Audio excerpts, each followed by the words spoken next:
everything don't have an effect on stocks, man. Everything don't have an effect on stocks, man. It'd be like, yo, what effect this gonna have on the market? Everything don't affect the market, man. It don't really be affecting the market like that. You know what I'm saying? What's up? Yeah, man. If you know, this ain't early morning. You know what I'm saying? This late morning. You know what I'm talking about? Trap Microsoft GPT, is that real? Go look at Trapping Tuesday last night. We talked about it. Hey, check this out. Check that out. Asset Island update, man. I gotta go back to it. I'm gonna go back to it probably next week. I ain't gonna even lie to you. I gotta go check it out, man.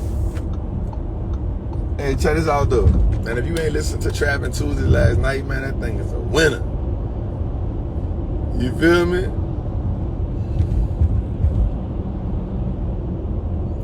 Yeah, I ain't wearing FAA announced pre-market. That ain't. The market was already gonna be affected today anyway. Everybody waiting on. I ain't gonna necessarily say FAA affected it.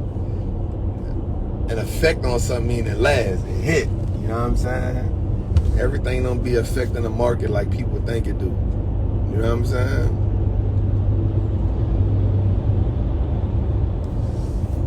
See, bro. Trapping Tuesdays is amazing. They have been a huge help. Let's go. Honestly, if you done tapped into 25 episodes of Trapping Tuesdays, you already a better investor. Psychologically, you already a better investor. You understand the market different. You know what I'm saying? And we just grinding, man. We just grinding that thing out, man. You know what I'm saying? Trapping Tuesdays is definitely that show, man. Trapping Tuesdays was full of fire. Every week, you keep dropping more and more. That's a fact. Don't play yourself, man. That's a fact, man. You know what I'm saying? I'm late, but I'm getting caught up now. Yeah, man, definitely go. So, can I tell y'all the reason behind Trapping Tuesdays? Y'all mind if I tell y'all a little story right quick? Can I tell y'all the reason behind Trapping Tuesdays?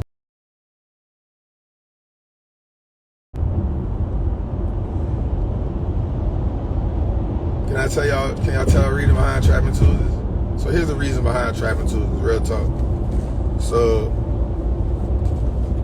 I was already doing Trapping Tuesdays before, you know what I'm saying? I was already doing Trapping Tuesdays before, but I got burnt out because just producing and putting a show together it's not easy. You know what I'm saying? Like, we don't have a podcast. You know what I'm saying? We got a real live show that we put together.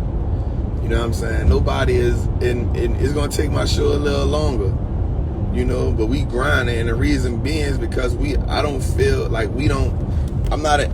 interview, you know, we not on there talking about, you know, nothing crazy, you know what I'm saying? We locked in. And so for 2 hours straight, man, it's me.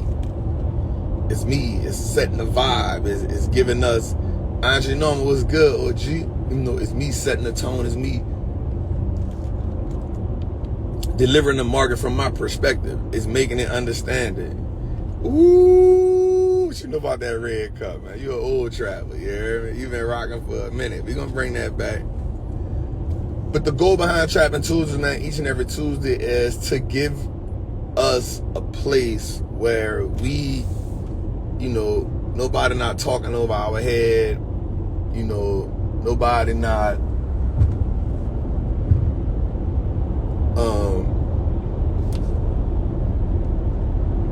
speaking the language that we don't understand, but also to add our mix to it. You know what I'm saying? Like, it's to make the market fun, so we laugh. You know what I'm saying? We laugh. We vibe, we add music to it.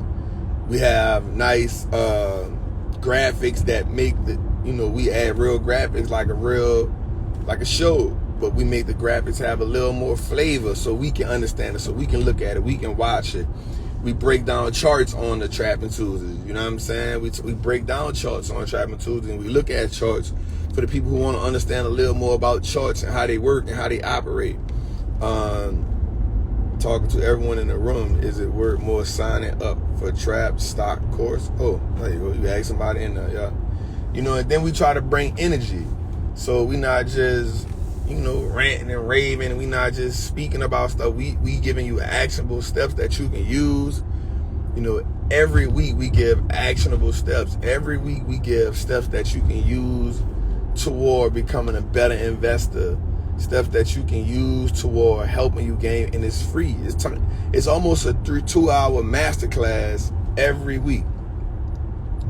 You know what I'm saying? It's almost like a 2-hour masterclass every week on Trapping Tuesdays. You know what I'm saying? And I always say this on the show. Somebody's charging you $19.97 or $9.97 for what we doing every week for 2 hours for free. You know what I'm saying? And it's real talk.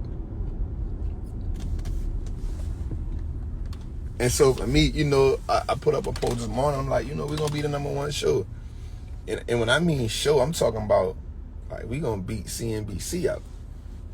You know what I'm saying? Like, we ain't thinking small. We ain't thinking about, like, we going to be the #1 podcast. We not a podcast. We a whole show. You know what I'm saying? And so we won't have more people than CNBC watching. You know what I'm saying? We won't have a group, and I'm gonna be real. Thank you, fam. Some people say I hate when it's not Tuesday. I feel you. You feel me? I be need a break though, because I be out to sleep after Trapping Tuesday. But the goal is, and now we talking about vision right now.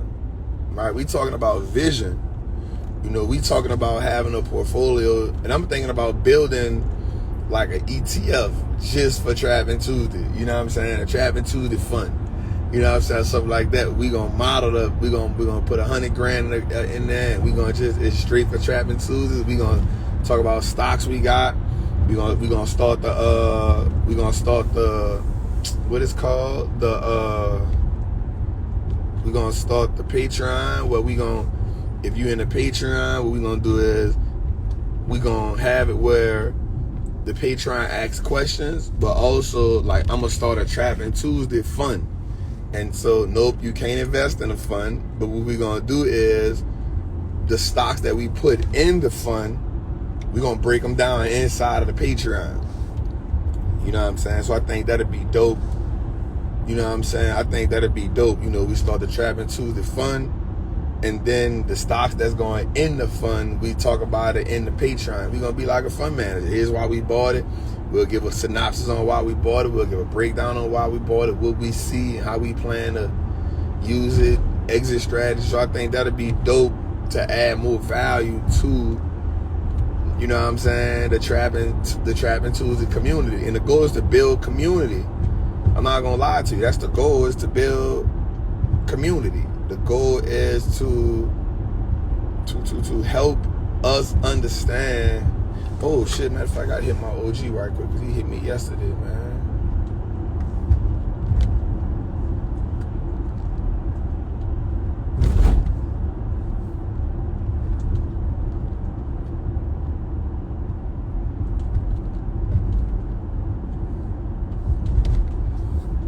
Hold on, y'all. Give me a second. My OG hit me up yesterday, man. I ain't even call him.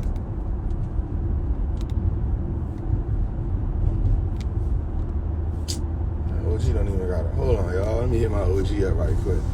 Give me a second, man. Give me a second.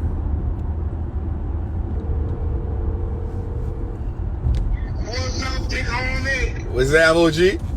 Oh, man, they just thinking about you, bro. Congratulating you, bro, on all your endeavors, Man, I love you, man. I appreciate that, yeah. Man, I love that, man. I love seeing that shit, man.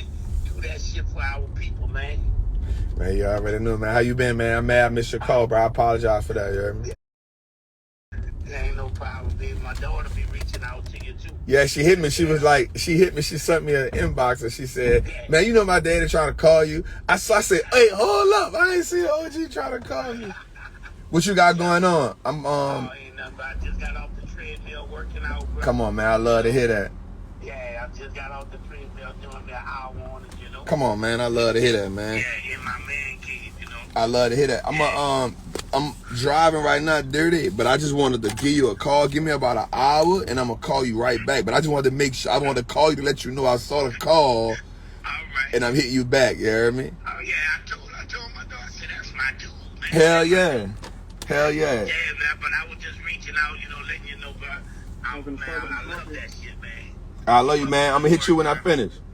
All right, big homie. Love you, man. All right, yo, let me get the spinach feta and egg white wrap. All right, what else can I get? Give me a caramel macchiato, oat milk, and a grande. Yep. Cool. Anything else, Spring? Nope, that's it, brother.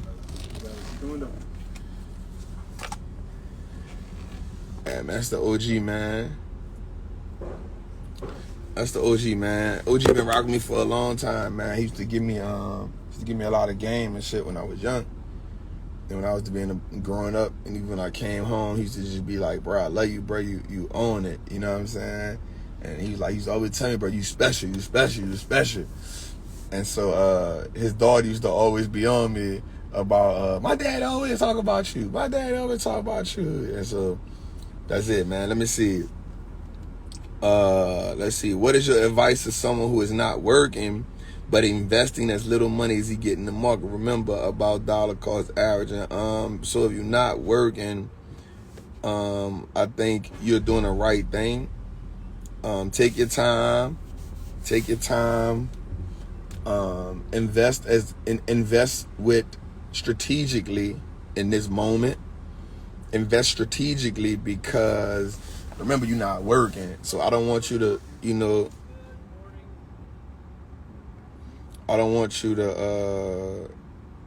thank you, brother. I don't want you to think that remember you got to manage money. A part of you being a great investor is managing money. So what do you feel about CDs? I believe you spoke on this before. Personally, I don't like them. I think it's a waste of money. The bank is leveraging your money. They got your money tied up for a couple years, giving you 2% if you hold it for 2 years. I think we have to evolve financially. At one time, that definitely was the move. At one time, what percentage of my income should I invest? Now that's up to you. I don't know your income, so that's on you. Even though we give guidance, sometimes we got to just ask ourselves, what can we afford? You know what I'm saying? What can I afford to invest at this moment in my life to keep me? Because what happens is it has to be a habit. You know what I'm saying? Investing has to be a habit. What about ChatGPT? I talked about it yesterday. I have one kid to invest. How do you suggest I invest it? On Trapping Tuesday last night, we talked about, I gave you a portfolio breakdown, but here's the real part about it. And I love when people ask me that question, like, Trap, I got $1,000 to invest. I got $2,000 to invest. The thing about that is, I can tell you what to invest in, but what happens when you get another $2,000? What do you do? And I think the problem, and it's not a problem. So the first thing, let me congratulate everybody who says, Trap, I got $1,000 I want to invest. Trap, I got $2,000 I want to invest. Trap, I got $5,000 I want to invest. First of all, let me congratulate you knowing that you need to invest your money. But second, let me tell you that you need to learn how to invest. Right? We need to learn how to invest. I think more than just asking me, Trap, how do I invest my $2,000? Trap, where do I, and I'm going to be real with you. You don't even have to buy nothing from me. Right? You don't even have to buy nothing from me. Of course, yep, we got the beginner's bundle. Yes, we got Trappers Anonymous, which is $47 a month. Bro, you can go look at 25 episodes of Trapping Tuesday for free. 25 episodes for free. You know what I'm saying? Like, I'm just keeping it 100 with you. You know what I'm saying? Like, I'm keeping it 100. Like, I love when people ask me that, man, I got $1,000. Like, people hit me up, Trap, I got $10,000. What do I do with it? All right, the first thing you need to do is go learn. That's the first thing. Because if you got $10,000 to invest and you don't know how to invest, you just throwing $10,000 in the wind and you hoping that the money come back to you. Hope is not a strategy. You know what I'm saying? Hope is not a strategy. So let's say, Trap, I got $10,000 to invest. I want to learn how to invest. Trap, I got $100,000 to invest. Trap, I got $1,000 to invest. Trap, I got $50 to invest. Trap, I got $100. Trap, all right, boom. Let's learn how to invest. I can't get none of the programs you got. Trap, cool. Trapping Tuesdays is free. It's on Apple. It's on Shopify. It's on Google Play. Right? It's on YouTube. If you need the visual, you want to listen to it while you're driving, get the YouTube and the goddamn, what you call it. You feel me? But, you know what I'm saying? How much?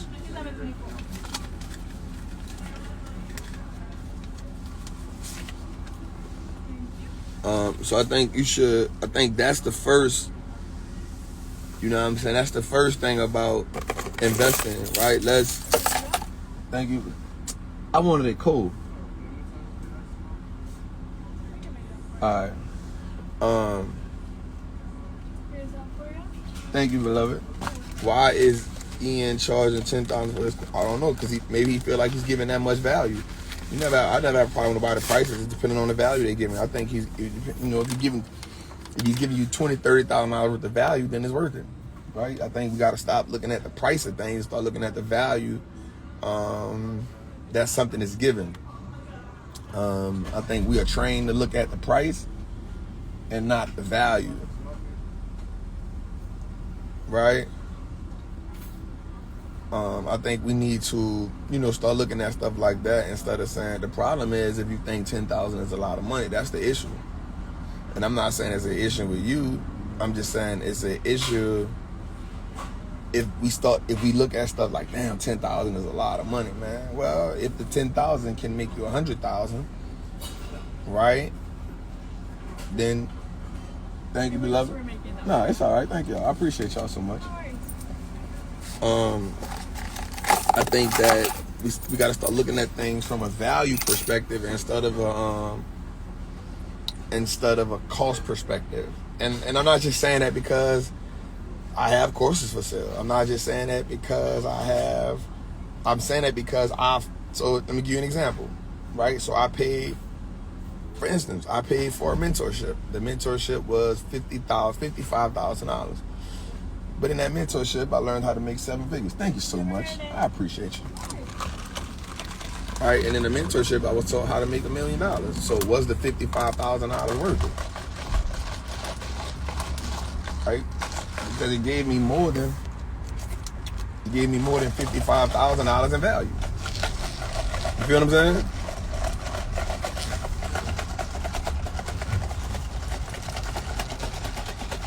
So I just think we got to start looking at things from that perspective. And I know it'd be hard when we on the come up, you know what I'm saying? I know it'd be hard when we be on the come up.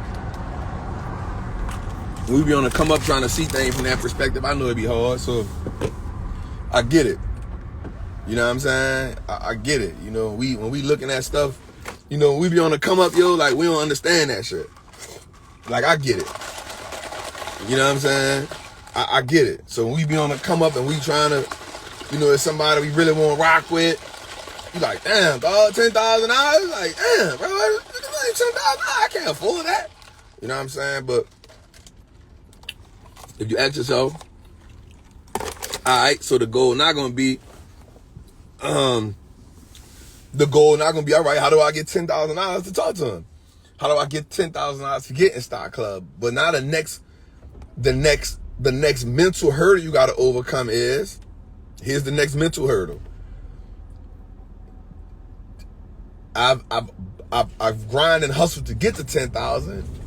Now I got to give him 10,000. That's gonna be the next mental hurdle. So the first mental hurdle is, damn, I got to pay this dude $10,000 for this goddamn course, whatever for Stock Club. The next hurdle gonna be, all right, I grind to get to 10,000. Do I really want to give him the 10,000? Because now you think about what you had to do to get to 10,000. So that's the next mental hurdle. You know what I'm saying? And so now that you worked hard, here's the next hurdle, right? So there's always hurdles to stuff. So now that you worked hard and you grind, you know what it took to get to 10,000. Now you done forced yourself to give him the 10,000. The next thing you gonna have to focus on, Jamon, what's good, brother? My brother, man, the next hurdle you're gonna be is your expectations of the 10,000. Now you're gonna want that 10,000 to change your life immediately. You know what I'm saying? And so because you've never paid, and this is a good class. This is a good even mind session. Because you've never paid 10,000 for something like upfront at one time. Now I'm not telling you to go do it or not go do it. Because you've never paid 10,000 for something upfront. You know what I'm saying? Like as far as for education wise. Now you like, bruh, this better change my life fast. Now you've given it 10,000 a time limit. You know what I'm saying? And so all of those things play a factor into how you maneuver. But I get it when you're in a grind, when you're on a hustle, when you're on a grind, when you figuring it out, when you trying to come up, you like, bruh, why you, you know what I'm saying? So I'm not even mad at people for that. I just understand, like, I think one of the things I'm learning in this season of my life is how to have more compassion and empathy for my people, because we have a long way to go. You know what I'm saying? We got so much to learn, man. And if we the leaders, if we can't be judging. And I'm not gonna lie, I used to be judging people. I had a fire little, man, but you start to realize, and because my perspective of life was different, right? I come from the street, I come from hustling, I come from being without, I come from being homeless, so I ain't never really make excuses in my life at all. I never really complained in life at all. I always tell myself, man, bro, you come from this, you come from that, bro. You ain't even got no room to complain. And then, you know, I always was willing to pay for what I wanted. You know what I'm saying? Like, I don't care what it was. If I say I want it, I'm gonna pay for it. Like, I never second guessed myself when it came to paying for some stuff I wanted. So, but I had to realize that everybody different, bro. Like, we come from different situations. We come from different scenarios. We come from different mindsets. But I even had financial literacy stuff that I had to learn along the way. So here's an example, right? So again, so I paid, and here's the dope part about me when I went and got a mentor. Nah, I love them because I realized mentors are cheat codes. Now here we are. I'm not telling you to mentor. I'm not telling you to ask me about my mentorship. I'm not telling you whatever the case is. I'm telling you that mentors are cheat codes, because what happens is here's the dope part about mentorship. When you get a mentor, you're not paying a mentor. Ooh, this about to be good. You're paying a mentor for wisdom and experience. 100%. You're paying a mentor for wisdom and experience, or you're getting a mentor for wisdom and experience because, watch this, it's not that the mentor probably haven't read some of the books that you read. It's probably that the mentor haven't seen some of the things you've seen. But they probably have. What happens is they've figured out some things that you haven't figured out, which has helped them gain success or traction in life. Right? So, let's say you want to make $1 million. You've never made $1 million and whatever. Right. Not even that. Let's take the money away from it. Let's say you just want to be a better man. Like for me, like my goal, I want TD Jakes to be my mentor. Eric Thomas is one of my mentors right now. Why? It's not about the money they've made. Spiritually and discipline wise, I feel like they are amazing men. I love both of them. Both of them give glory to God all the time. Two, they both honor their wives. One of the things I love about TD Jakes is when I go watch TD Jakes, I always pay attention to his wife.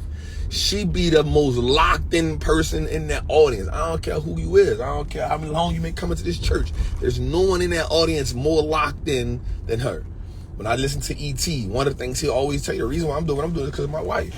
It's my wife. I did this, but it's my wife. My wife made me do this. So one, I love their discipline. I love their dedication to God, and I love their devotion to their wives. Right? And so the reason why I love those things is because that's the man I aspire to be. So, and what happens is, I know now I can talk to two men. I can have two men who have, one, went through hardships with their family. Two, always put God first. And three, have a devotion to their wives. So they can now tell me how to have a healthy relationship. You feel what I'm saying? You feel what I'm saying? From a whole, so now it ain't even about the money. I ain't asking them to be my mentor because of how much money they can bring me. I'm asking them to be my mentor because of what? There's a level of experience and wisdom in a certain area of my life that they have that I don't have.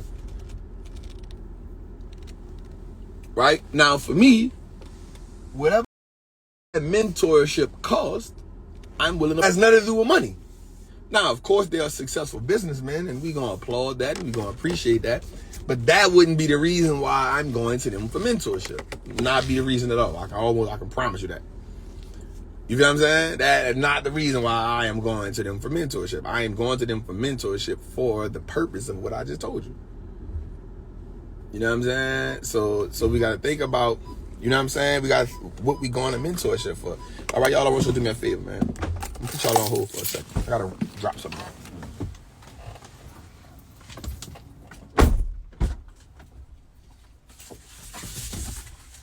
Come right back, y'all.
Oh, y'all stay. What's happening, you heard me?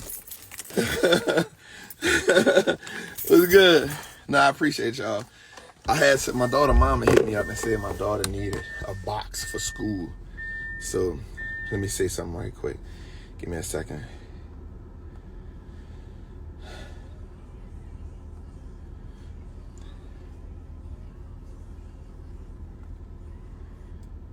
Nise, good morning, my love. I just dropped the cardboard box off at Leah's school. I went pick one up. So I just dropped it off at her school. Hit me a little late. I won't holler at you about something. Ain't nothing important. I saw that I had to do this brunch for Larry's birthday in Houston Sunday. So I'm gonna fly out Saturday night. I'm gonna catch the last flight to fly out Saturday night, and then I'm gonna shoot back Sunday after it's over. I'm not even staying long. I just, I gave him my word, so I definitely gotta honor my word, especially what was going on. So I'm gonna probably take staying for Thursday, Friday, Saturday. I'll have a Sunday. Saturday I'll bring her back to you before I get the flight. So I just wanted to have that communication and that connection. You heard me? So hit me when you get up if we gotta rearrange some things. I know I was supposed to get it, but I didn't realize I saw the fly yesterday, and I couldn't just go back on my word. So hit me up, love. All right. Yeah, man.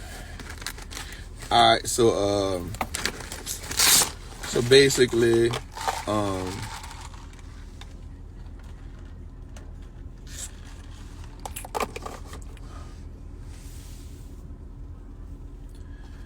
right, so let's talk about it. So we're talking about mentorship, and I think it's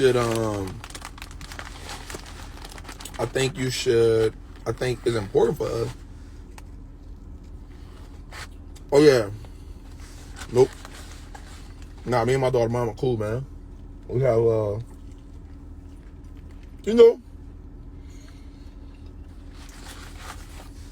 we co-parent, man.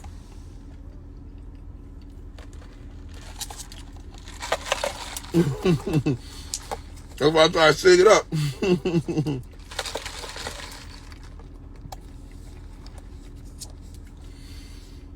Somebody asked, did I always communicate that way, or was that a growing process? It was a growing process. So me and my daughter mom relationship wasn't always the healthiest in the beginning. Largely due to me.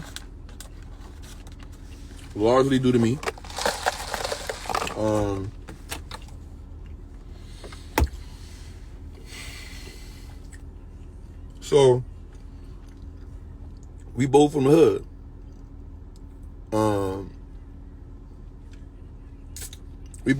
So communication isn't always a thing. But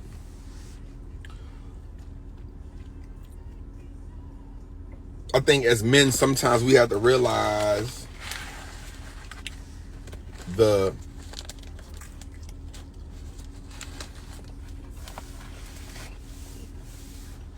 want to make sure I say this right, because I don't want to sound like a sucker, but I also want to be real. Because a lot of dudes be being suckers on Instagram. They be saying stuff just for the females to like. You want peace because you want her to let you do it? No, shut up.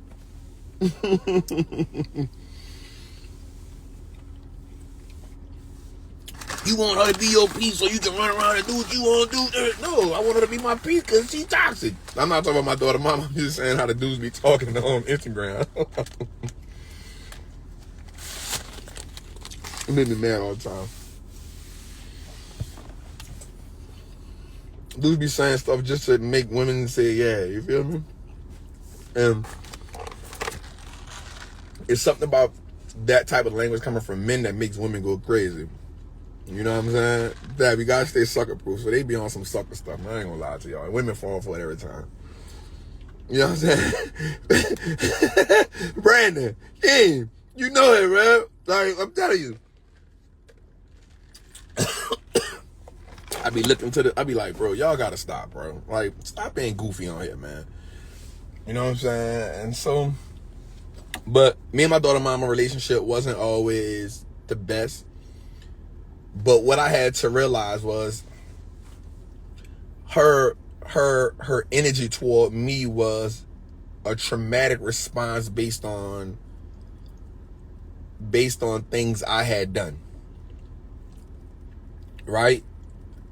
And I was faithful to her, but there was a situation where I left her hanging with high hopes because I wasn't used to communicating effectively. Right? I wasn't used to communicating effectively, and I was selfish. I will acknowledge that I had abandonment issues. So because I had abandonment issues, I always felt like it was just, man, I ain't gonna answer to nobody. Remember, I had my daughter since I was 33. But she didn't get pregnant with my daughter until I was 32, 33. So I wasn't, even though you know right from wrong, but I wasn't used to just telling somebody what I'm about to do. You know what I'm saying? Like, man, I'm gone. Like, I'm about to go do this and da da da da. And so that was a traumatic response that left her feeling a certain kind of way. And I didn't realize that the anger from her was coming from as in reaction to what I had done. Does that make sense? Right? So the anger that was coming toward me wasn't a reaction to what I had done. And I think as men sometimes we'll sit back and be like, man, she crazy, she tripping, I don't know what's wrong with her, man, I ain't did nothing. Not realizing and not taking ownership of what I had did. You know what I'm saying? And that took a while. I'm not gonna lie to you. I thought she was crazy. I thought she was tripping. And she's tripping. I didn't did her nothing. So I was dating this female at the time. And I had to tell her how much I love my daughter. And she told me something that was real dope. So we went through a phase where my daughter mama wasn't letting me see my daughter. But again, it was a traumatic response to what I had done. So I don't even blame her for it. Because for somebody who heartless, because that's what I was, but you know he love his daughter, the only way to get back at him is through the child. I ain't letting you see her. I don't want you around her. Because nothing else fazed me. And that was she needed me to feel the hurt that she felt. Again, I'm not mad with it. I hope nobody on here try to judge her for it because this was 7 years ago. We've both grown so much since then. And I was talking to this female at the time. Yeah, we can say we mad, we hate that, but again, I had to realize the pain that I caused. And it ain't messed up. What I did was messed up. And we got to realize that for every action there's a reaction, and we can't dictate what the reaction is. Right? We can't dictate what a person's response is to what we do to them. That's wrong. You know what I'm saying? That's wrong. Well, I wouldn't have did this, but what about the thing you did that caused me to do this? You feel what I'm saying? And I think we try to judge a lot of times what a person's response is to our aggression or thing to them, and that's not cool. And so for me, I realized what I did. I had to realize what I did was wrong. So what happened was, I was dating a female at the time, and she said, listen, I know you love your daughter. Because even though me and my daughter mama, she wasn't letting me see my daughter for the beginning, I was still sending money every week. My daughter wasn't even a 2 week, 3 weeks old, you heard me? I started sending $100 every week. Sending Pamper. My partner used to work for Kentwood, so I used to send him the fresh water to the house and stuff, you did? Because my daughter mama told me something one time. She said, I'm not going. She told me this in the beginning when she was pregnant. She said, I'm gonna never ask you for nothing. She said, I'm gonna never ask you for nothing because everything that you need, she needs, and she's just born. So that means she's growing fast. She told me that one time, and I never took it for granted. Right? She said, everything that you need to eat, you need clothes. The difference is you grown. You ain't gonna move no more. But everything you need, she needs. So I'm never gonna ask you for it.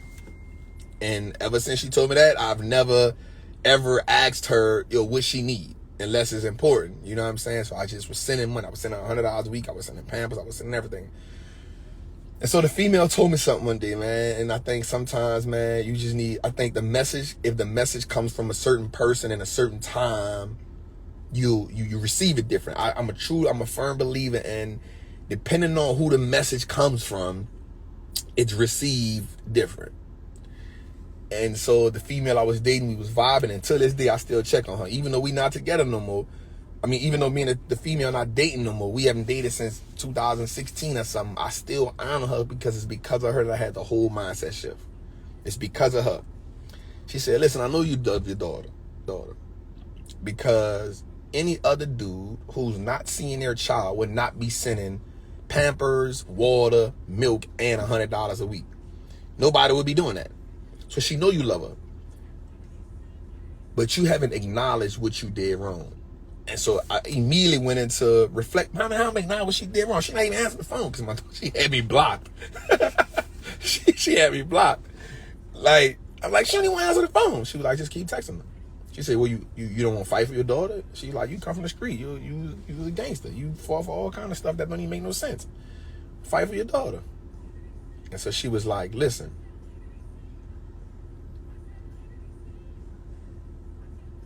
She said, I'm going to tell you something.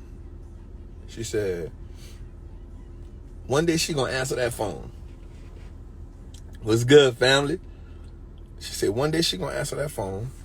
And when she answer that phone, before you start telling her what she didn't do and why she wrong, I want you to just take accountability for what you did wrong. And she said, the only way you can take accountability, and she said, the only way you can take accountability for what you did wrong is if you sit back and look at the situation from her perspective. She said, listen, I have 2 daughters. One father does something, the other father doesn't do nothing. So the one who does something, he helps me with both of them. She was just like, that's amazing to me. She said, so when I see you fight for your daughter, when I see you sending money and going home and not even letting you see the girl and you doing this and doing that for your daughter, she know her mother's intuition know that you love that daughter. Her mother's intuition know that she love your daughter. But there's hurt that's never been addressed. And because it's never been addressed, you ain't gonna never get nowhere. Man, and when she told me that, I just sat back. I was like, damn, that's real. And so I sat back and I thought about what I did. Damn, I left. I did this.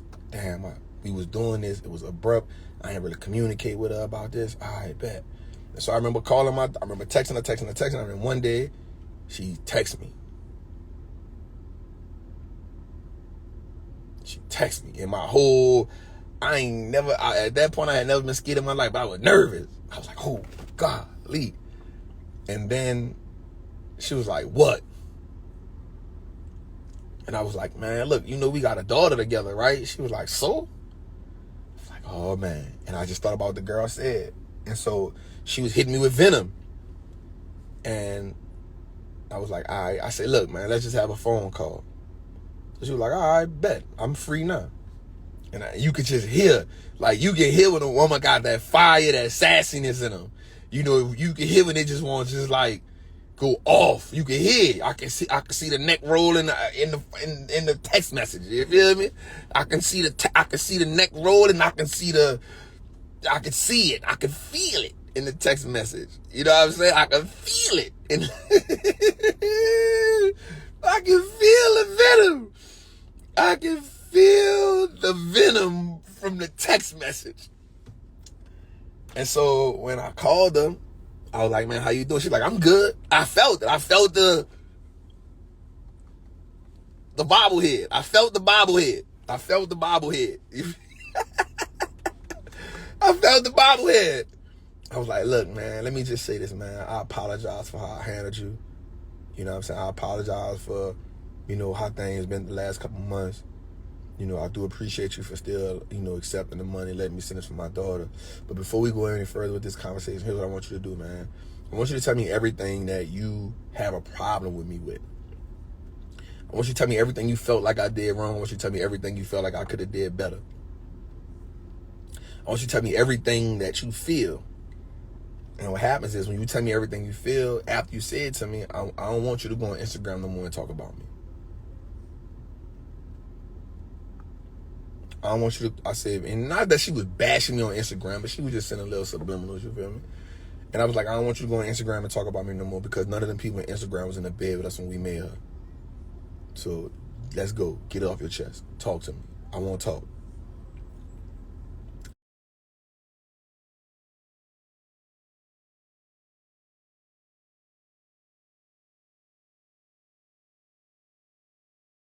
Man, for 45 minutes, she just ripped off. Now, I will say this, I'm a respectful man, so she never disrespected me.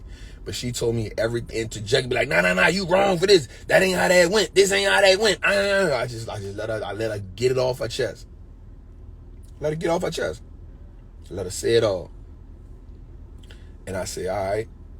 It's about 45 minutes. Boy, she let that black woman get the going, boy. She get the going, you hear me? But I let her get it off her chest.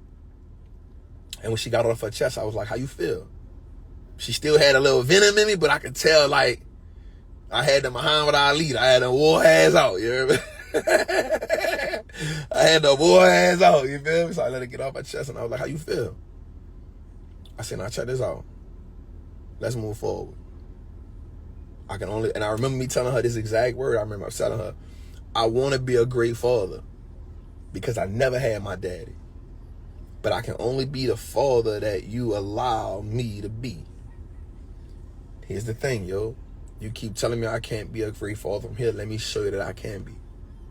Let me be active in my daughter's life, you did.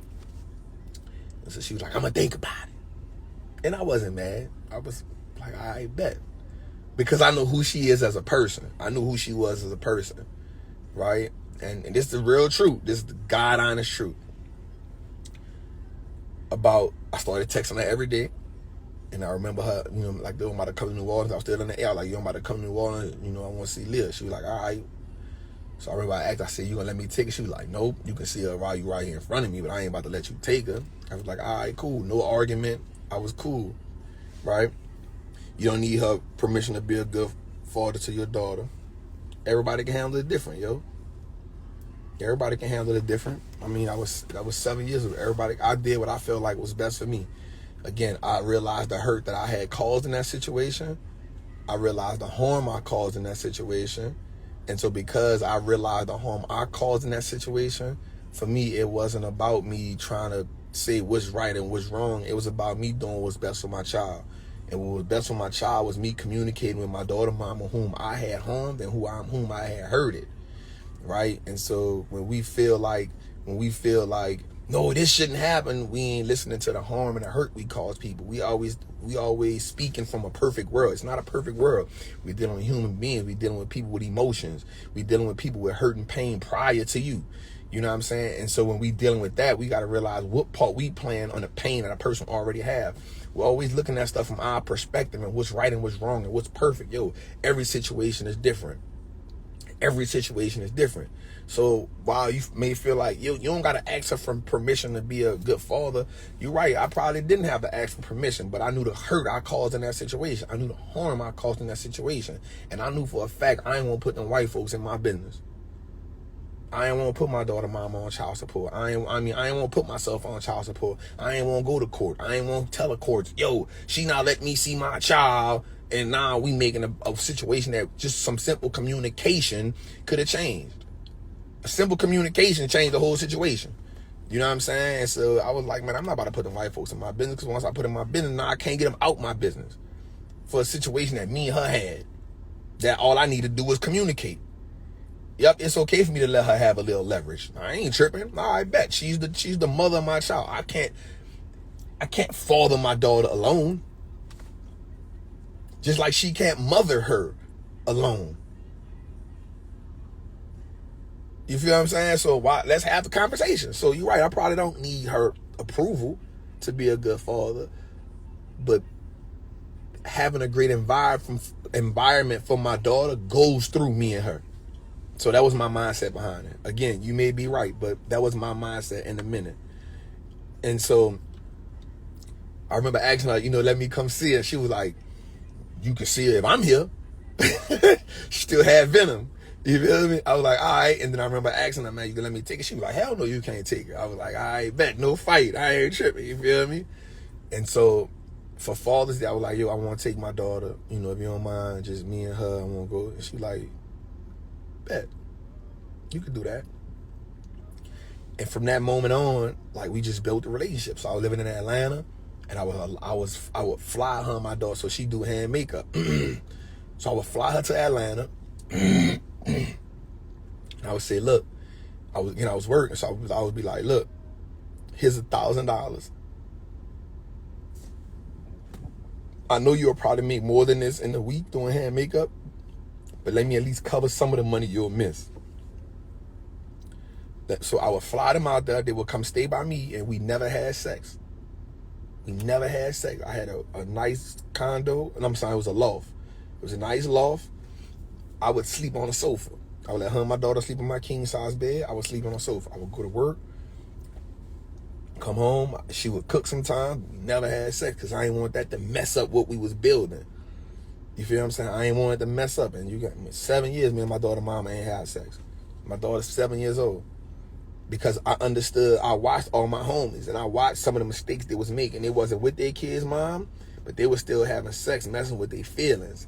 And that was causing bad situations. That was causing emotional situations. That was causing trauma. That was causing fights. That was causing, because when you having sex, that's emotional connection, right? I didn't want that confusion, and I'm pretty sure she didn't. So they would come, I would sleep on the sofa, they would sleep in my bed every time. And so we did that for like a couple months. And then I remember they went home, and I was like, man, this ain't gonna work. Now, mind you, I fought hard to get to Atlanta. I said, this ain't gonna work. I gotta go back home. I need to be in my daughter's life. I need to be there. This ain't gonna work. So I was doing construction work. So I was building stadiums. I was building power plants. I found a job in Lake Charles building some power plants. I moved from Atlanta.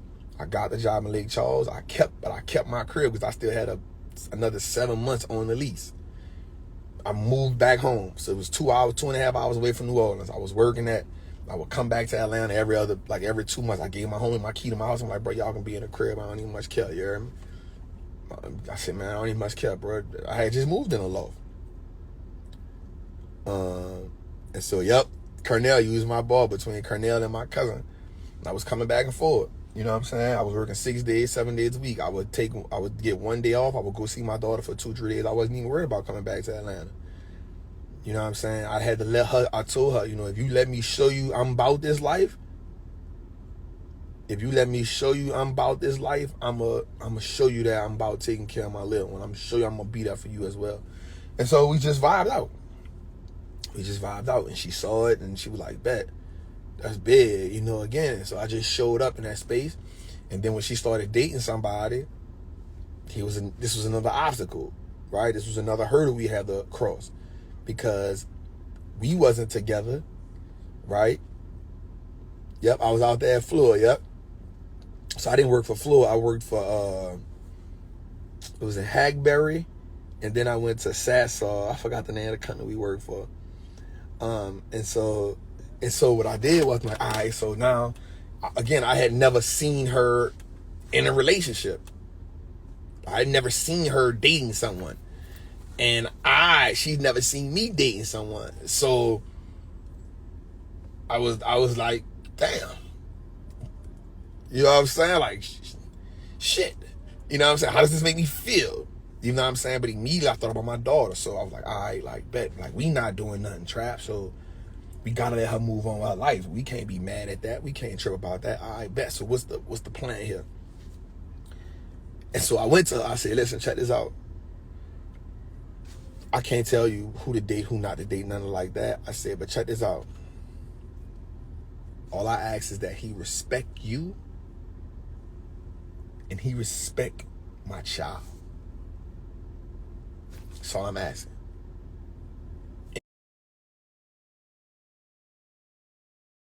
We had a conversation. Again, we had never been in this situation. And because you can't tell me who to date, you can't tell me how to run my house, you can't tell me how. I let her know, look, this is my first time. Like, I don't know how to feel. I don't know how to feel about this. You know, and I was honest with her. Like, I don't know how to feel about this.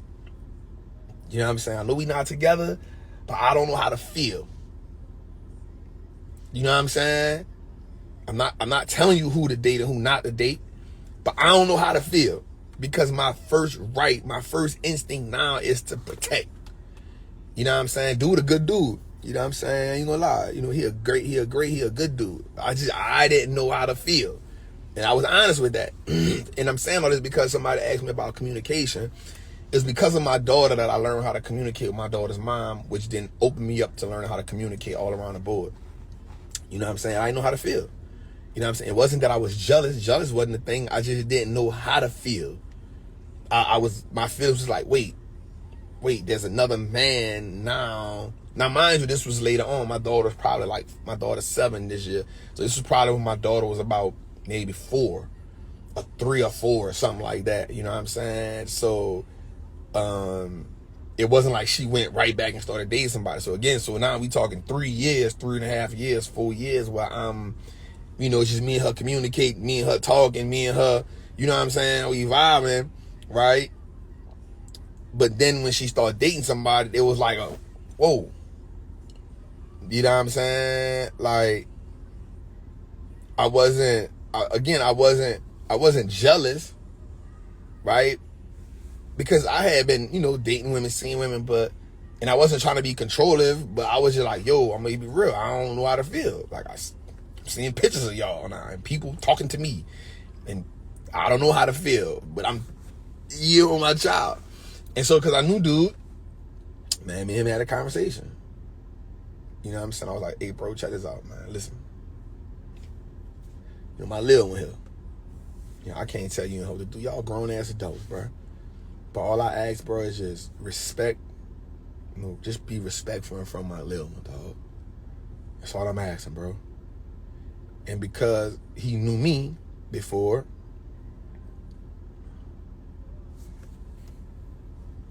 men, stop spreading your seed with women you don't see as your wife or mother of your children. Well, I think that's a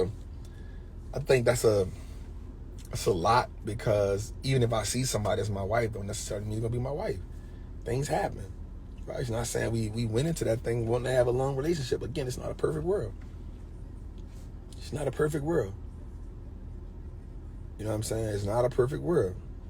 You know what I'm saying? Me and her was in a relationship together. You know what I'm saying? And so I don't think that, a lot of situations, it's just that, you know what I'm saying, things happen. But it was a learned thing. It was a learned thing about me learning how to communicate. Yeah, I think a lot of people give perfect world scenarios. And we don't live in a perfect world. We live in a world with human beings, where human beings are the most imperfect thing on the face of the earth. You know what I'm saying? You know what I'm saying? Human beings are the most, you know what I'm saying? So me and dude had a conversation. He was like, bro, respect. Again, we knew each other. We weren't friends, but we knew each other from moving around the city. You know what I'm saying? And he was like, bro, I respect it. Shit, I got to live with my damn self. I feel the same way, dog. And I'm going to be honest with you. Because I think he, at this point, I had started elevating, and I think as black men, society in the world has pinned us against one another. And so I think, and I'm gonna be honest with you, I think there was a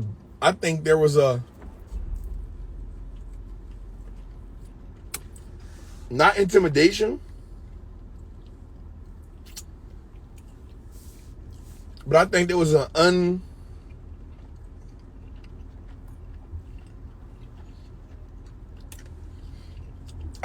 an underlying animosity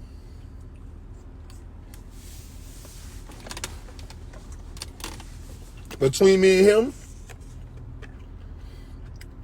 Not that we didn't like each other,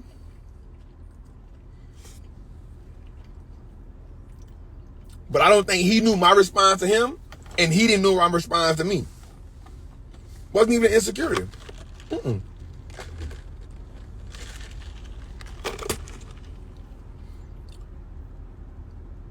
Being a baby daddy is, I'm not a baby daddy.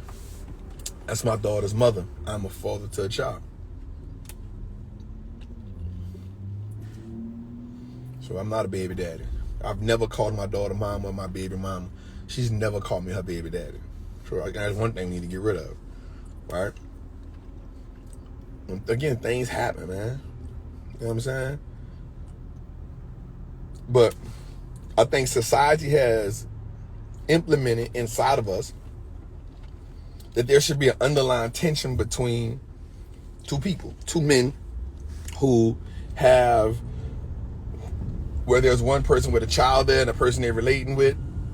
You know, I think society has implemented that, and we live up to the stereotype, right? And so I think there was an underlying tension between us, and not purposely. That's the crazy part. And I could be wrong, but I just felt like it was an uneasiness. And then one day I just was like, hey fam, check this out. Man, I don't got nothing against you, dog. I said, man, look, man, she dating you, bro. I'm cool. Y'all in a relationship, bro. It's all love on my end, bro. I'm not trying to get back with her. And I'm not saying that like she's not a good woman. I'm not trying to get back with her. I'm just making sure we have a great relationship as parents, dog. My number one priority is making sure I have a healthy relationship with her. If y'all together, bro, like, I'm going to come get my little one. You're going to be here sometimes. You're not going to be here sometimes. But even bigger than that, you're going to be around my daughter when I'm not even here, bro. So I just ask that you respect her and respect her in front of my daughter and respect my daughter, bro. And I'm going to do the same, bro. Like, it's none but love, not respect, bro. You know what I'm saying? He was like, bro, it's all love for sure, dog. I ain't even know that, bro. You know what I'm saying? It was just a great conversation.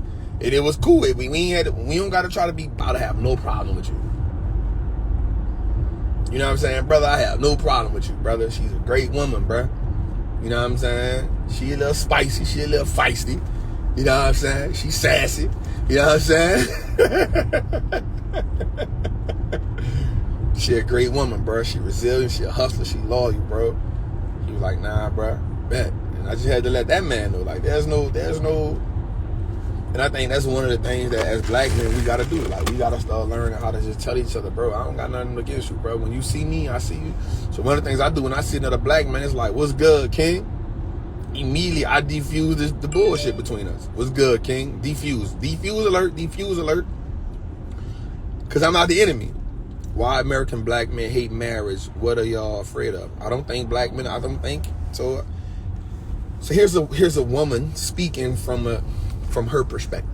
And I think that's a great perspective. I don't think American black men are afraid of marriage. What happens is, I think, from my perspective, a lot of us have never, just take this from my perspective, right? Take this from my perspective, Queen. Let's just have a conversation.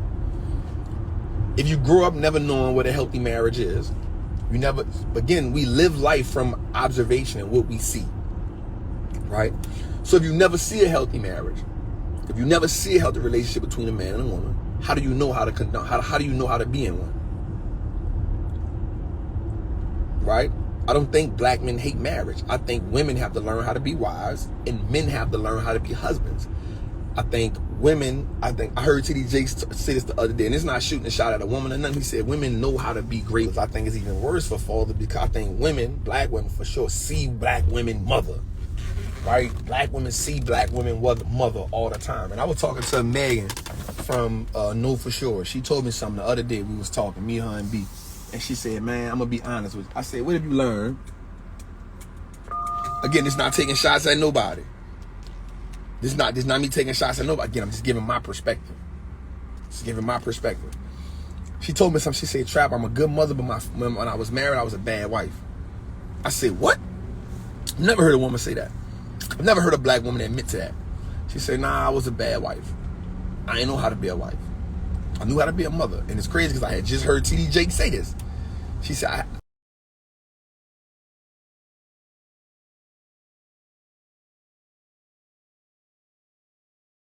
but this time around, I'm married again, and now I'm going to be a great wife. Because in our culture, I think, man, there's so much trauma with just being black in America, right?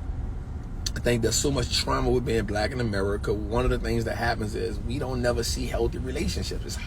You know what I'm saying? We don't see healthy relationships. So because we don't see healthy relationships, we don't know how to interact and engage in one, right? So being a good girlfriend is completely different than being a healthy wife. Right, and so that's a good question, brother. I like that. The brother said men can't get married till they see healthy accounts.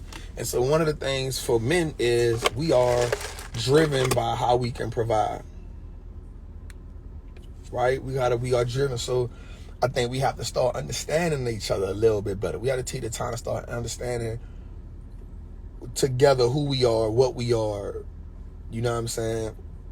And so what happens is, so women know how to be great mothers because in most cases they was raised by women. You know, a lot of women were raised in empty households. You know, a lot of black people in general were raised in single parent homes. So it was always the woman taking care of everything, right? It was always the woman taking care of everything. We always see that. And so now, marriage ain't for everybody either. That's a whole nother topic that I see insight on. And I feel like, and that's 100% the wrong perspective. It's the wrong perspective, not about the marriage or anything, but seeing a woman do everything, it now installs a different type of visual inside of the child. So one of the things my mom always tell me, I saw my mom at work, I be trying to give my mom a soft life. I be trying to give my mama the soft life that everybody be talking. Young mother, she was 50-something years. My grandmother died at 50-something because she worked her ass off. That's what you want? That's the life you want? That ain't pretty good, yo. But that's what she saw. And so what happens is there's things that have to change. We have to learn, one, about black women are amazing. But we as men have to give them a comfortable space. Black men, we have to give them a comfortable space. And I don't think we've learned how to do that yet because we haven't learned how to communicate our emotions yet. And so now when we not doing the right thing, we got black women telling us what we should do as a black man, and they ain't never been a black man before.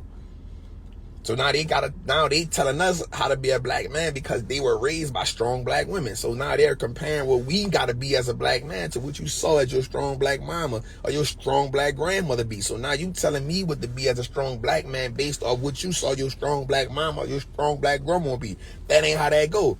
I'm not saying they wrong, but now they only basing what they think a strong black man is or what the strong black woman was, what they saw. I'm not saying I'm wrong. It's just my perspective. It's just my perspective. I'm not saying I'm right. I'm just saying it's my perspective. You feel me? It's just my perspective, y'all. I'm not saying I'm right. I'm still learning this shit as I go. You know what I'm saying? I'm learning as I go, y'all. So if I'm wrong, if you disagree with me, man, look, you may be righter than me. Again, this is me learning because there's a point in my life where I want to grow into. I want to be a safe space for somebody at some point. You know what I'm saying? And so when you look at that, you say, okay, so not a black man, he's in defense. He's in defense now because how you gonna tell me let me see when you was a black man before. Okay, let me go look back at the black man experiences that you had in your life.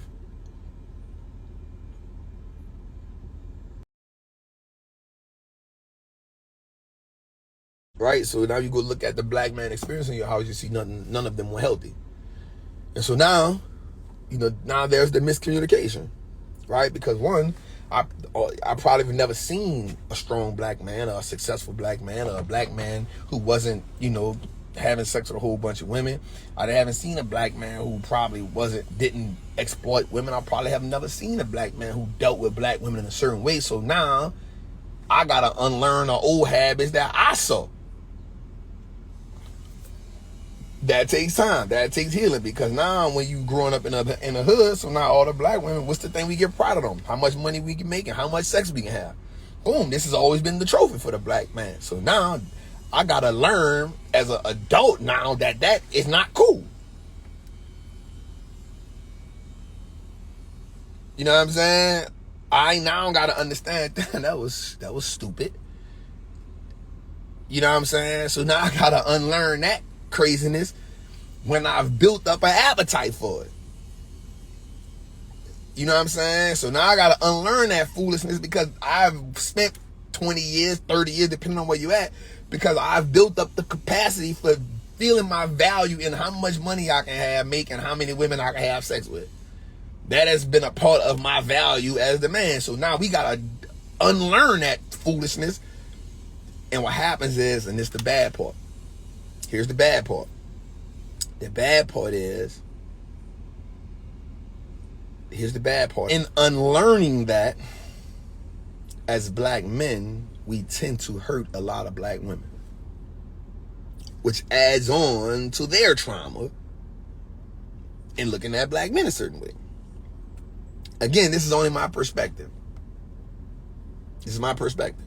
I could be wrong. I'm not one of the dudes that say, you gotta get your stuff together as a black man. I'm coming on here and I'm teaching you about black women and how you should deal with black women. At the same time, I'm cheating on my wife. I'm not that guy.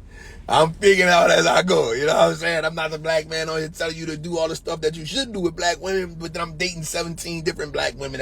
I'm not that guy. I'm not that guy. I teach about financial literacy and financial trauma. And I'm learning. I've learned how to be a great father and communicator, which I'm still learning. You know what I'm saying? And that's how I feel. So now we have to, it's not that black men are scared of marriage. I think we're entering a season where I'm seeing a lot of black men say, you know what? Like, I need to be healed. I need to learn different. Why do black men have to play both roles, but women can only play one role? I don't think we have to. I think black men need to learn how to, we need to understand our role. And the black woman needs to understand her role. I am still a man that believes that there's roles in the household. Right? I don't think the black man is greater than the black woman. I think they both possess equal value in their role. Right? I think the black man should step before the black woman as a form of protection, but I think the black woman should come behind the black man as a form of defense to protect the protector. So if I'm gonna go in and make sure we protect it as we go in, I need you to protect my back. And that's in everything in life. If I'm gonna go out here and hunt, I want you to hunt too if you're a hunter, but I want you to make sure we good on the back end. Right? If I'm gonna go bring the food, I want you to cook it. But you don't have to, I'm gonna take turns in cooking. So I just think there's a cycle that we gotta learn, and I think it's gonna be hard. It's hard for us. It's hard for us because music promotes everything other than that. Music promotes everything outside of that. Music promotes for black men to be gangsters. Music promotes for us to, have multiple women. Music promotes for us to disrespect black women. Music promotes for us to exploit black women. And then there's the black women that promotes F for dude. I don't need him for nothing. There's the music that promotes, how good can you give head and how good can you have sex and how good you can throw it back. So now, saying while the black men exploiting the black women, the women are stepping into the exploitation and, expanding it times 1,000. Okay, so black women been on defense. How is that a soft life? I think that's a hard one for me. That's a hard one for me because I don't know. I feel like there's many things that played into black women being this role. So people say, well, black woman's the most disrespected, whatever. And then black women be like, nah, we the most. And I think what happens is now we get into the battle of who's the most disrespected, which is not a battle we should be in. I shouldn't trying to gauge if the black man is more disrespected than the black woman. The gauge should be, how do we stop them from disrespecting the black woman so much? So I don't know, Queen. I'm not even lie to you. I'm not gonna even try to answer that question. I don't know, because I can't give that perspective from a black man. What I do know is it was a part of psychological and emotional slavery. If you read the Jim Crow book, it says that if we can make the black woman lose value in the black man and make her step into that role, we've then broke up the monotony of that relationship, and that's what you want them to be at. And so you got to think about things that they have in place. So the government puts you on welfare. What's one of the conditions of being on welfare as a black woman? You can't have a man in the household. The goal has always been to keep the black family apart. It's always been the goal. It's always been the goal. And so I think we have to, I think in order for the black woman to get out of defensive mode, she got to just make a conscious decision. Like, yo, I'm about to get out of defensive mode. And then we got to get into what traumas caused you that. For black men to change, I think we got to make a step and say, yo, I ain't about to do this, man. I don't gotta have 10 women. I just need, one woman to, whatever you believe in. I just need to be a better man. Just stop, bro. Stop just digging more and more. Hey, that's what we doing this morning. I guess that's what we talking about. You know what I'm saying?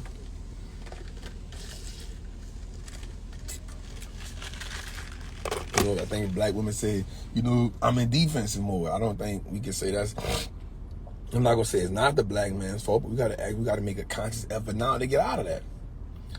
And me personally, I think the number one way to heal is to talk to God more. Why I want T.D. Jakes and why I want Eric Thomas to be mentors of mine. It's not because of the business. It's because I see, one, how they are men of faith. Two, I see how they admire in the way they uphold their wife. And three, how they became successful in business. Right, but those two things, and in my mind, those two things make the third thing amazing. You know what I'm saying? And so for me, I just feel like there's a tide that's changing in our culture. There's a tide that's changing in our community.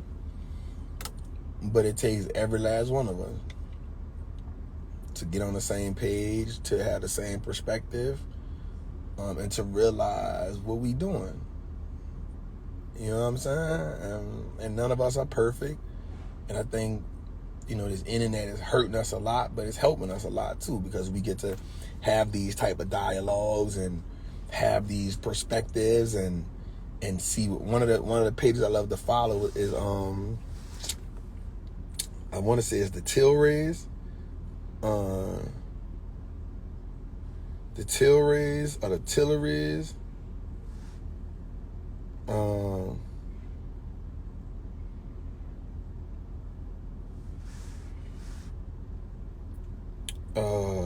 I love to see him and his wife, man. They pregnant, they got twins.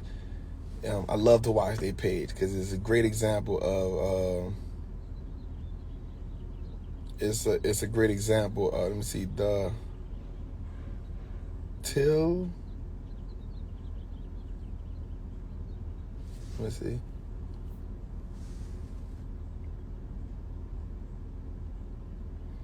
I've always had an issue with blaming welfare for black men not taking care of their responsibilities. I've never even heard that as a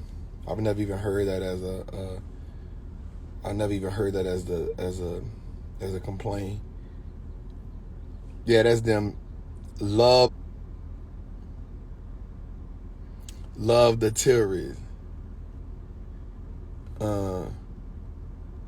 Love the Tilleries. LaTroy and Nicole, I love watching their page. We need to see more celebrity black families. They have big influence. Well, I think we need to stop. I think even though they do have influence, I think we need to be the influence that we need. Because even though we may see them on TV,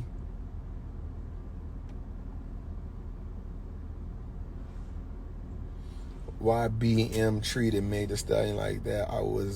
It was because she's black. I have no idea what that was. I didn't even watch what was going on. I don't know.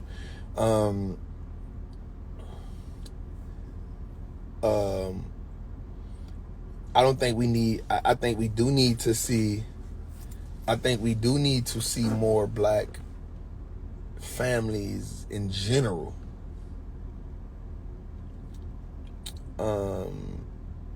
Matter of fact, let me DM him right quick. Let me ask him a question right. Let me DM right quick.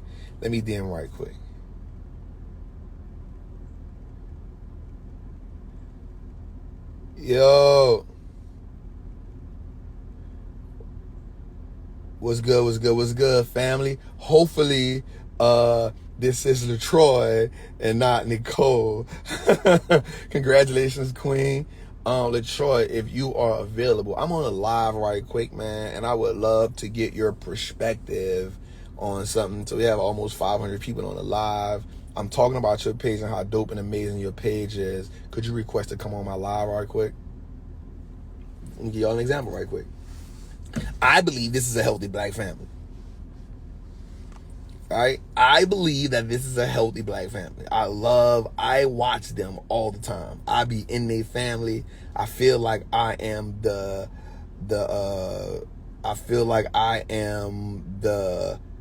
brother or the cousin or the friend that they never had.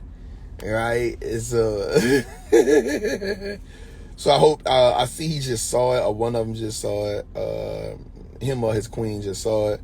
Hopefully they'll come on live if they have some free time. I would love to see it.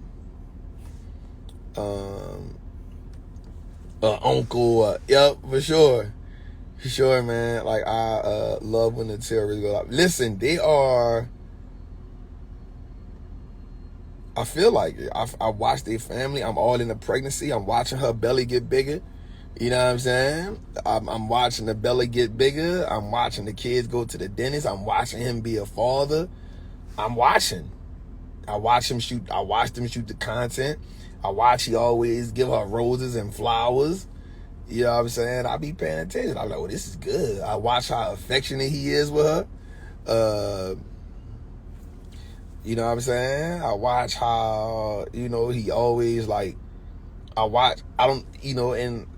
think what I love about it too, and this is nothing against nobody. I just love the dynamic of the relationship. Now again, I would be pissed off if I got on here one day and saw that they broke up or that they, but it seems like they in it. And I think that is positive reflection. They getting all these deals. The way black men did Meg Thee Stallion was insane to me. It was very hurtful. Well, I think there was more than black men. There were black women that did it wrong. I think it wasn't just black men. I think it was a lot of black women saying the same thing too, Queen.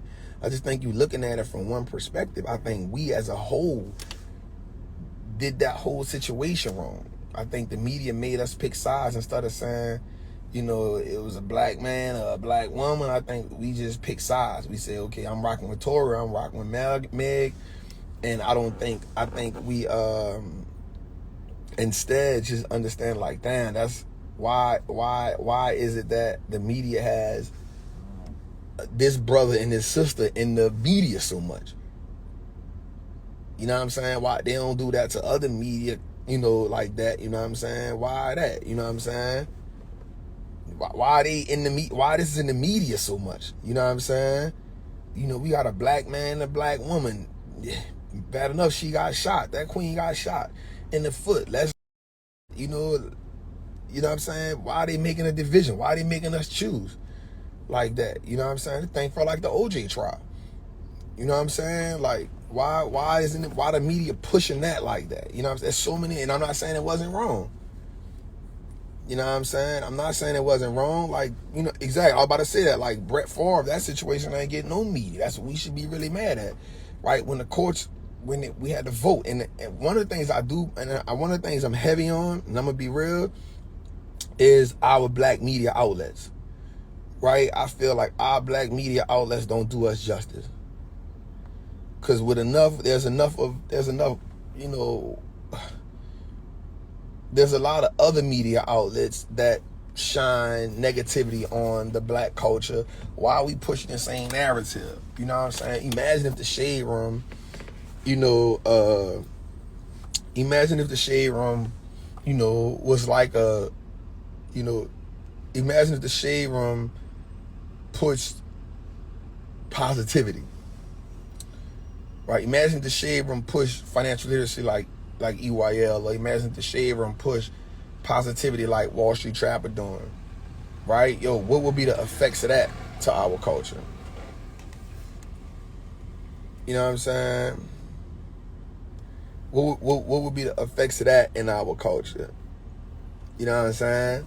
Like, what would be the effects of that? Like, if we talk to us on how to, you know, be better, and what would be the effects of, you know, if Baller Alert, you know, what would be the effects if they shined a lot of light on that? You know what I'm saying? I did a toy drive where I gave away $40,000 worth of toys, and we also, you know, we just gave back. You know what I'm saying? Like, and so I think another thing too is, as us as a culture, watch this, I think we need to start shunning these people for doing that to us.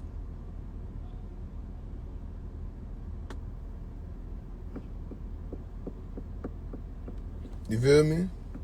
I think we should start being like, nope, we don't want to watch this shit. You feel me? I think if we started doing that, like, hey, yo, we good. We don't really want to watch this. We don't want to see that. We good. You know what I'm saying? If we started doing stuff like that, it'd be like, wait, what's going on here? You know what I'm saying? Like, if we started being like, nope, hey, we don't want to see this. You know, what if, you know, the Mona Scott Youngs and the Love and Hip Hops and like, hey, we don't want to see that. We tired of that, yo. Like, go make us another Fresh Prince, or go make us another Family Matters, or go make us another. We don't want to watch that. We good. It's coming. Trust me, it's coming. You know what I'm saying?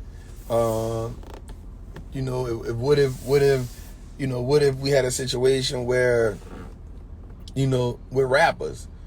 You know, what if we start saying, hey, check this out. If all your songs talking about, like, all right, I get it sometime, but like, if I get your album and 90% of your songs are talking about exploiting women and killing black men, like, bro, I don't want to listen to that shit. Yeah, I just got back in, yep. You know what I'm saying? And what if we started telling women, like, hey, check this out. We don't want to, hey, listen, it's all good, but check this out. I don't want to hear how good you can throw it back. I don't want to hear about you, you know, doing this and that. Like, let's get creative. How you doing, brother? How are you? Fine. Anything you can do, please. Welcome to the neighborhood. Thank you so much. I appreciate you. Move to you are still moving. So this week we getting some furniture in. Okay. I think they're doing not the finishing touches, but enough for me to start moving in. Okay. So probably this weekend I'm gonna start bringing some boxes in. Probably within the next 2 weeks I'm gonna be in. Anything we can do, let me know. Thank you so much. I appreciate you. Thank you. Thank you. And so I think, you know, we start holding people. I think we just start holding. If we just start holding people accountable, it's facts. Many people do lack that.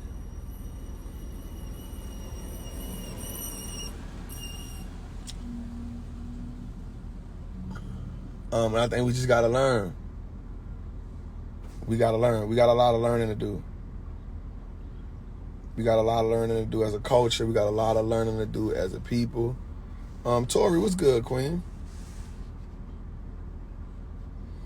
But I believe in us. I believe in what we got going on. I believe in where we headed. I believe in us. I believe in us. That's one of the reasons why we started the Wall Street Trap. The Wall Street Looks Like Us Now network. I think the goal, I'm gonna tell y'all one of their goals for me, yo, and I don't mind saying it. One of the goals for me with creating my network is to, I got to get back on. One of the goals for me and my network is to create black shows. Is to create black shows that represent us. Are you partners with the A.U.X network? Nope. That's the guys, but it's two different networks. They got what they got going on, and I got what I got going on.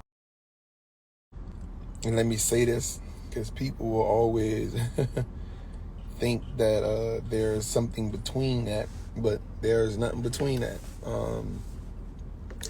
What A.U.X is doing is amazing. What they have done for the culture is amazing. What they will continue to do for the culture is amazing.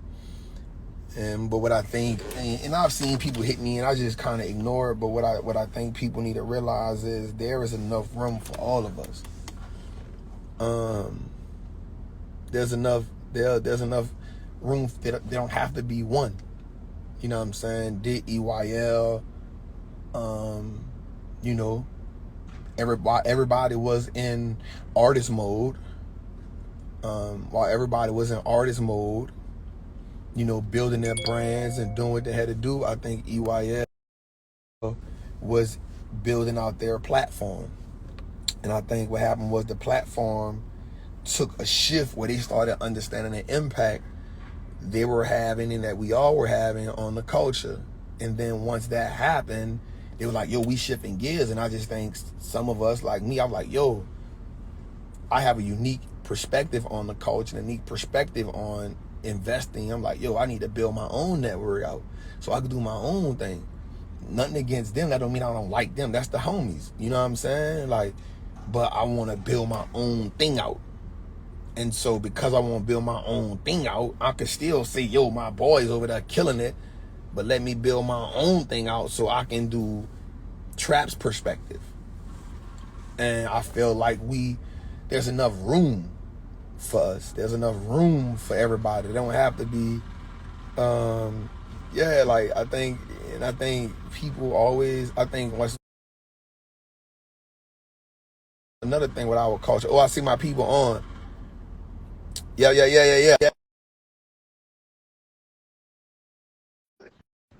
It's about to be good. So I just sent y'all. I just sent them. What's Yo, what's good, man? First, fam? let me just say, man, how much I appreciate you and what you represent. I want everybody in the chat. See the little arrow at the top. I want you to go follow them. So, how you feeling this morning, man? Congratulations, you're the queen, man. Thank you, man. I'm feeling so good, man. I'm blessed. Just got out the see you, brother. barbershop. You know what I mean? Took the kids to the dentist this morning, so they was a little late for school. But I'm just doing the family thing, like man. It, you man. know? So, crazy. This is our first time talking, man. But I was. I know, man. I heard your voice, man. I said, man, Yeah. You ain't say less, man. You know I'm gonna pull up, man. I was on here this morning and I was talking about just the dynamic of how I have a great relationship with my daughter's mom, and so somebody asked a question. It was like, what do black men have against marriage? And so I gave my perspective. I said, it's not that we have nothing against marriage. I said, what happens is there's a dynamic that has to change in the relationship between black men and black women, right? And I say that black men, we probably have, a lot of us haven't seen healthy relationships, so we have to unlearn the old things that we thought. Because coming up, it was how much money you can make and then how many women you can have sex with. that has to change. And so we don't get it ain't till we get older till we realize, wait, that's not it. You know what I'm saying? And so now we got to do a lot of unlearning. In the process of that, we wind up hurting Black women unnecessarily. And so I said, y'all page is a page that I truly love, because I told him I feel like I'm like the next door neighbor or like the uncle, because I watch y'all page every day. I be on it. I'm on the pregnancy journey. I'm on the whole thing with y'all. You feel me? So I want to ask you a question, because you are. I love the journey. I love how you compliment your wife. I love just what y'all doing. So my question to you is, how do you, as a Black man who is raising an amazing family, how did you as a Black man say, you know what, like, how did you make that transition? Did you have healthy parenting? Did you see that? How did that happen for you? Right. Nah, man, honestly, that was one of the scariest decisions I ever made, because I was raised by a single mother. My dad was not in the picture, never met him. We don't have no personal relationship at all.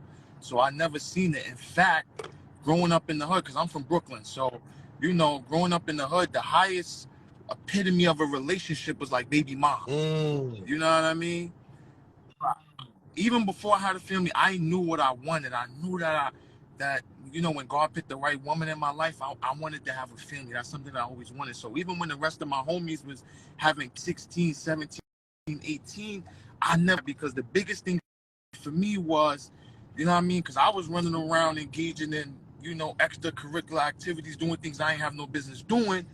My mindset was, if I was removed from the equation, would this woman be able to raise my kids the way I would want to raise them? And I never met a woman like that until I met my wife. You know what I mean? So when I met my wife, she had the same vision for family as me. She had the same vision of, you know, getting free and wanting to be in business for ourselves. So our visions kind of aligned, and it just made perfect sense, man, you know? And yeah, we got married. We didn't get married right away. We was kind of, you know, just, you know, doing the regular thing. But I think the blessing for us is that we was able to get around people who were in life where we wanted to be. So we started to see healthy relationships. We started to see healthy marriages, and we was like, man, you know, we could really make this thing work. And we went all the way in, man, and we never looked back, man. You know, we made a quality decision, and every day we just managed that decision, man. And you know, we see Josiah and Mariah. We know in them something we never had. You know what I mean? Yeah, man. And they need to see it. So it's kind of like I take the heat for everybody. You know what I mean? I take all the negative, all the incoming shots, because it's important, man. People got to see, man. Like, man, if you with the right person, like, it's a beautiful thing, man. And even outside of marriage, man, if you got goals and you got a vision for your life, for me, I believe a major piece of the puzzle, you got to secure the queen, man. That generational wealth that everyone's talking about. How you gonna do that without a queen? You know what I mean? You can't do that. Generational wealth without the family. That's the first piece. So, you know, that's my mindset, man. That's how I like it. So what are some of the, so I know we look at it on the gram and we see, like, for me, I'll be like, yo, this is. So what are some of the, without getting in your business like that, like, what are some of the things that you be like, you know what, this is something that I had to work on to be a better husband? What are some of those things? Like, here's some of the things that I had to work on to make sure I played my part and show up as a father, show up as a husband, show up as a partner, show up as a friend, show up as a, you know, as an entrepreneur, as a creator. What are some of the things that you had to work on to make this thing really, like, work? Because everybody has a part, right? Everybody has a role to play. What is it that you had to work on to get better at your role? Right. So when it comes to fatherhood, I think the biggest thing I had to do was slow down. Because I always, you know what I mean? I always feel like, man, I could just get it done faster by myself. You know what I mean? But, you know, my son, my daughter, they want to come with me everywhere. So just having that patience to slow down and bring them along on the journey was a big thing that I had to work on. when it comes to marriage, I'm a natural server. Like, so I love serving my wife. You know what I mean? So I think the biggest thing for me when it came to marriage was just, just really studying her, man, and trying and really working to predict the things that she's gonna need to help her operate at her highest efficiency. You know what I mean? 'Cause she brings so much to the table. So I just try to predict what's gonna help her be able to function properly. You know what I mean? Because she don't, certain things.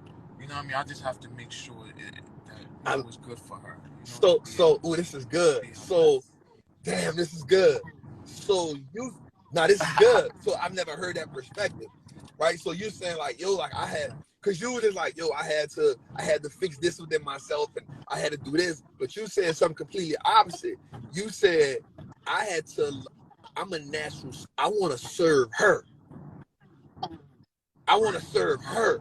So your goal was like, I'm gonna be the man I need to be, but I need to serve her. I need to study her so I can make sure she operates at optimum level. So I need to look at her and see what do I support her more. That's what I'm getting, right? And so you realizing, absolutely. Oh, that's good. Like I've never heard again. So that taps me into this level of there's a level of unselfishness that has to happen in marriage to make it work. Oh yeah, absolutely. Because I'll just bulldoze it, man. I can function in chaos. You know what I mean? But like I said, my wife, she needs certain things to be in order, like, so whatever I could do to help her, even if it's, sometimes you got to outsource some of them things. You know what I mean? You might have to have the cleaners have somebody come help with the laundry. And none of that stuff costs a lot. It's just being intentional. You know what I mean? Again, I just gotta make sure everything is running like a well-oiled machine, because at the end of the day, this is what I always tell people, it's not about roles. I don't care about no roles. The biggest thing is the vision, man. And everything has to be secure for the kids, man, for the family. Like, I'm going to do whatever it takes, man. It doesn't matter. You see me cleaning, whatever you see me doing, that's what I genuinely do. Because for me, the mission comes above everything, man. Like, this thing has to run like a well-oiled machine, man. It's all about the vision. It's all about making sure my kids is good, my wife is good, the family's good, and we getting to where we trying to go. I like that. You know what I mean? So I was listening to you say, I'm a cleaner, but I like, so that's still serving her, saying she can be more productive if she don't have to clean a day. She can be more productive if she don't have to do the laundry today. Yeah. And so if she more productive, we can get. I read a book and it talked about, again, it also come down to just being intentional studying. You know what I mean? I read a book that women operate different from a computer. Women, they have all these windows open, man. They thinking about so many things. We're thinking about one or two things. You know what I mean? On Saturday, you're already thinking about lunches for the week. You know what I mean? So I'm just there to help her close those windows, man. Let's close some of those windows so we can just keep it moving. You know? That's good, man. Look, man, I see you driving. I don't want to keep you too long. I see you driving. I definitely want to have a conversation with you. We got my number. Talk, man. I've been learning so crazy because I was yesterday. I said, man, the past 2 years been crazy, man. Like, and you don't even know how much you inspired me to get on this investing, man. Crazy for me, like figuring out all these different. Yeah, because one thing was making. I've been. Yeah, let's. Happening. I'm gonna shoot you my. A lot from you. Number. But I said, man, I need to know exactly. Okay. I'm gonna shoot you my number so we can. Yeah, definitely. So we can. We're gonna get the kids. We're gonna get the kids' account set up, man. I'm gonna shoot you my number since you out here. We're gonna link up so we can put that together, brother. All good, man. Right, absolutely, man. I appreciate you bringing me on, man. I hope I was able to add some value, man. I don't take it lightly, man. I don't take it lightly, the opportunity to come on and chop it up with you, man. I appreciate you. Immense amount of value, brother. Thank you so much. And I'm a definitely shoot you my number because I'm gonna be real with you. Not only just to help you and add value, but as I see it, my goal is to be around healthy marriages again. So that's my goal. I want to see healthy marriages. I want to see, I see that I'm a student. Like I may be good in this part of my life, but I'm a student in this part of my life. And so even just like everybody who was on this live just now, I took in something different. Like even you saying, nah, bro, like my woman is like a computer. Like she got all these windows open. Look, I'm focused on doing this. I'm focused on doing this. I'm focused on one or two things. But she got she's in mother mode. She's in mother mode. She's in wife mode. So I gotta help her close some of these computers and these windows. This me, hey babe, look, I'm gonna get the cleaners to come clean and take the laundry out and do that and maybe even cook today so you can take it off the plate. And as a man, you've now freed her up. I never in my mind thought like that's a part of the equation. And so you really just helped me understand, okay, let me download that so whenever I'm in that situation, this is something I can, okay, boom, let me help her out right quick because this is what she like to do. She don't get caught up in this, that. So thank you so much for that. I'm gonna send you my number so we can link up, so we can definitely politic, brother. I appreciate you, man. Everybody, go follow them right quick before I even get off this live. Click that arrow at the top and you'll see their page.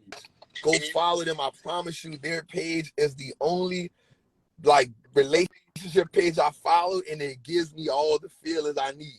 I'm telling y'all, yeah. My man be cleaning, you, my man be mopping with his shoes off. You know what I'm saying? My man be mopping with his shoes, but the next post you'll see him grab his wife, kiss her. He in his face, paying attention. And I'm gonna say this before I go too. I watch how intentional you are with paying attention to her. Oh yeah, man. My favorite subject, man. She's my favorite subject. I watch how I be like, yo, he really, like when she talking, you just be like, yeah. Like I watch that, you know what I'm saying? So I definitely want to say that's from anything else on my page. I watch how intentional you are with making her feel seen, heard, and felt. I watch that. You know what I'm saying? And I watch that. I be like, yo, that's crazy. That's intense. Wow. You know what I'm saying? So definitely, I like that, man. So I appreciate you, King. Man, we definitely got to chop it up, brother. Yeah. Yep. Anytime, man. Have a blessed one. Talk to you soon. I told y'all y'all was going to like that. I knew y'all was going to like that. Yo, you heard that? You heard what he said? He said, man, she's my favorite subject. Oh, my God. I don't think I ever heard it like that. my guy said, yo, she my favorite subject. Ooh. Robot was on, because it got a little hot in here just now. Let me roll my window down. Let me get some air. I don't know what R&B song he heard that on. Ooh, but I need to hear it. I don't know what R&B song he heard that on, but I need to hear that. Oh. Hey, that man said, man, she my favorite subject.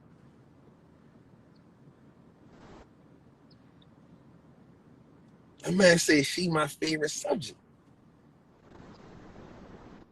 Ooh. That's top tier.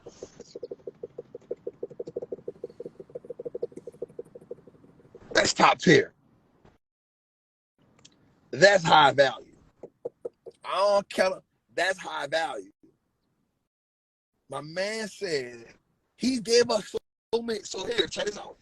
As a black man, if you on this live, as a black man on this live, I need you to realize what we just heard. He just said a couple things. He said, one, when I asked him, yo, what was something you had to change? He said, really, it was just serving her. I know who I am. I know what I gotta get. I know what I gotta do. I had to learn how to serve her, how to make her role easier. I know I'm locked in on one or two things. He probably run an Instagram page, but while she in motherhood, while she mothering, he like, yo, I gotta see what make her mad, what make her sad, what make her happy. I gotta see what she doing on a day to day, so I can bet she gonna clean today.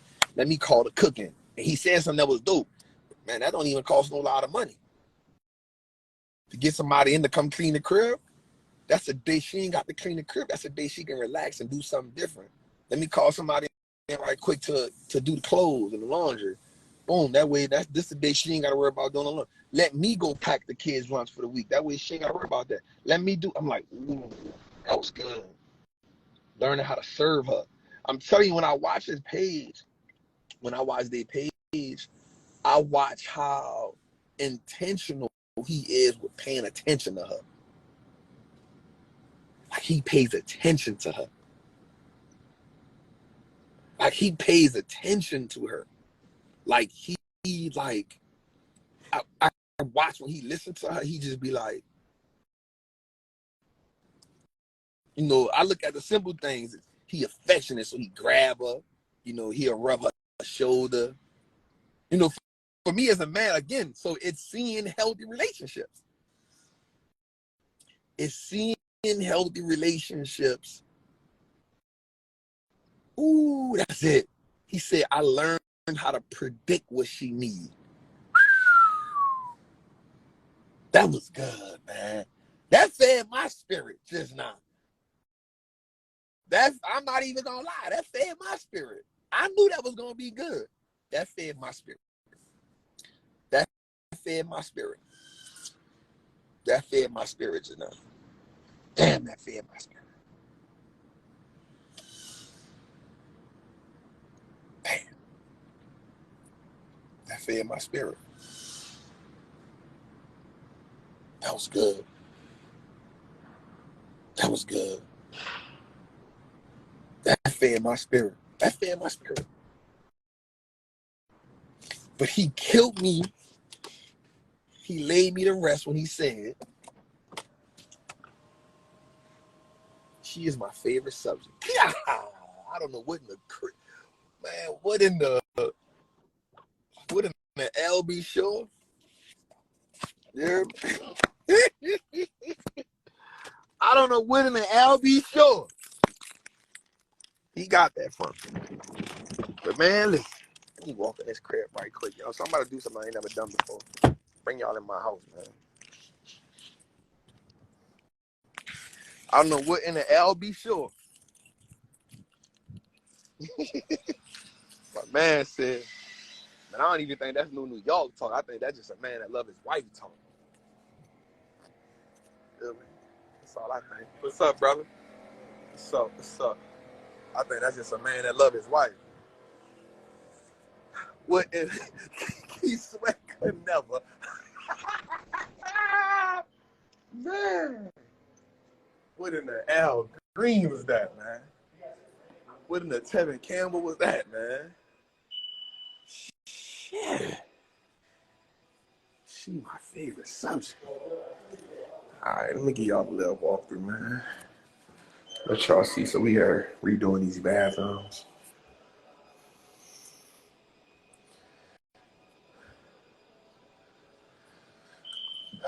We just redoing these bathrooms. Charm City Bay is my family, wasn't it? I need y'all to come to Atlanta, Charm City, so y'all can see what we got going on. So we just redid this one bathroom.